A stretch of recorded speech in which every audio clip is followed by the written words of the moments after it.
yeah, okay, let's talk about Syril for a while. All right. Syril is the empire. He wants to be more than he is, right? So like, this is the young security agent. yeah, he kind of overreaches, he's not ready for command, but he tries to command. His commander comments on his uniform. Have you modified your uniform? Well, a few pockets and stitching. And have you modified your uniform? Perhaps slightly. Pockets, piping, and some light tailoring. So like, we know that he's very concerned about his appearance. He dresses very nattily. In fact, there's one scene where he's on the intercom or the communication device in his mom's house, and he's wearing this kind of nightshirt, this kind of pajamas, and I was like, oh, I want those pajamas, man. Those are cool looking, but like, yeah, he's clearly he's a true believer. Yes. In a job that everybody else his superiors are very jaded about. It's like, yeah, file the report, make it up, whatever you have to do. This is how we do work here. And he's like, no, you have to do it the right way. This is serious. He believes in all of it because he's young and enthusiastic. Idealistic. And all of the other people around him that he works with all disappoint him. He's looking for somebody that will appreciate his enthusiasm. I feel like that generates sympathy in me as a viewer. I'm sympathetic to Syril. He's an Imperial. I know but I've worked in situations, I'm sure we all have, where I cared about the job getting done and it seemed like nobody else did. And so I think that was clever on the writer's part to evoke that kind of sympathy, because if he's unsympathetic, we don't care. We won't care about that plot. I agree. And I think I cared. I think that was well done, because if he had just been a run of the mill, well, this is how he became an Imperial. He's a bad dude. Of course, he becomes an Imperial. That's what bad dudes do. But it's not quite that simple. The part about his character that I could not understand, not about his character, but why the writers felt they had to do this. All those sequences with his Jewish mother. Why? I don't know. Why? One might have been fine too, but she does have some great lines. Like she does, but it's great actress, but it's not Star Wars. It's the classic Jewish mother. Why can't you be more like your brother? Your uncle's trying to help you get a job. Why don't you take any of his jobs? They're good enough for you. Did you notice the blue milk in the cereal bowl? Yeah. He's eating his Fruity Pebbles and she pours, the blue milk on top. And then he takes one out and he kind of looks at it and it looks like a planet, it almost like, I was almost expecting them to dissolve into like a planetscape, they didn't go for it. And then later the same thing, but he picks one up and he like kind of tosses it back in his bowl, either in disgust or just anger, like a little bit of petulance.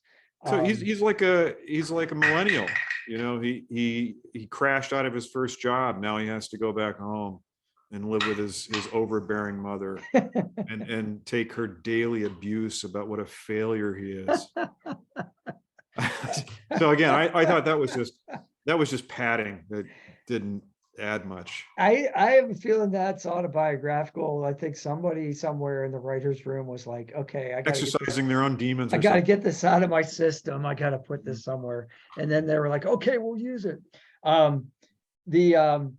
The sergeant, the drunk sergeant who's enthusiastic like he is, Sergeant Mosk, right? He's kind of stout, burly. The Scottish guy.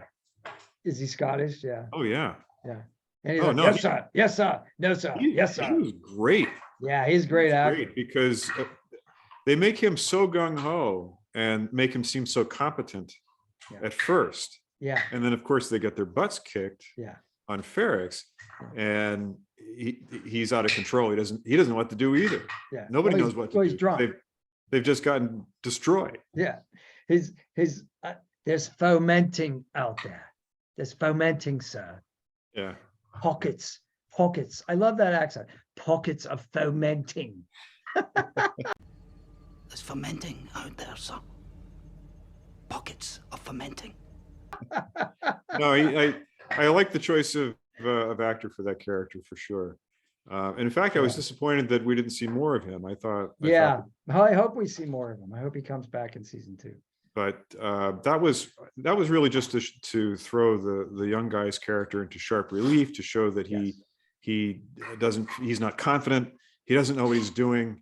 He has to take the lead from somebody else, even though he's technically in charge. Yeah. You know, he's the green lieutenant in Alien. Yes, exactly. And that's right. Corporal Hicks is going to save How many butt. drops That's right. for you? Combat drops. 17 simulated. Yeah. Yeah. 2, including this one. What about And the best way to keep the blade sharp is to use it.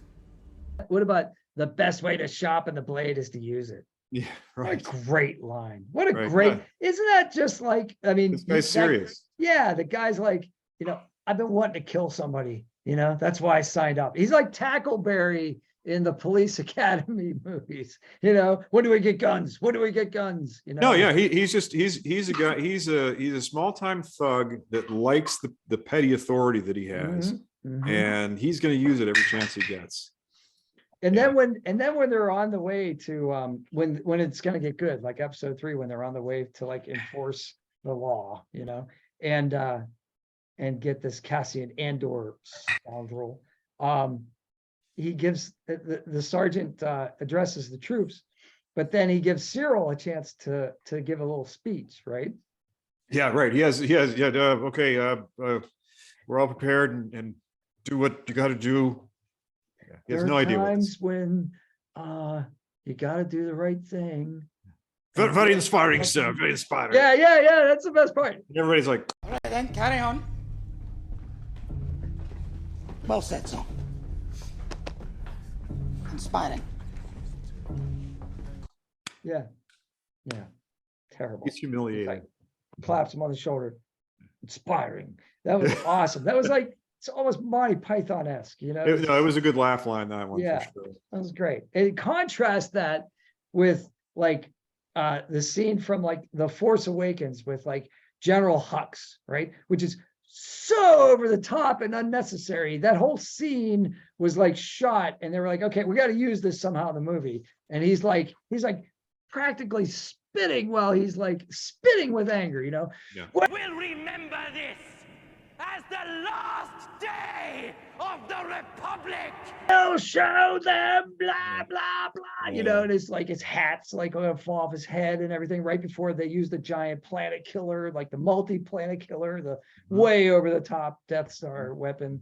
And it's like, over the top, like over the top weapon, over the top speech, and now we get this not incompetent, but like he wants to be that, I think. Syril wants to be the guy that's out there like inspiring the troops, but he just doesn't have it yet, like he's Yes. his first mission, really, Yes.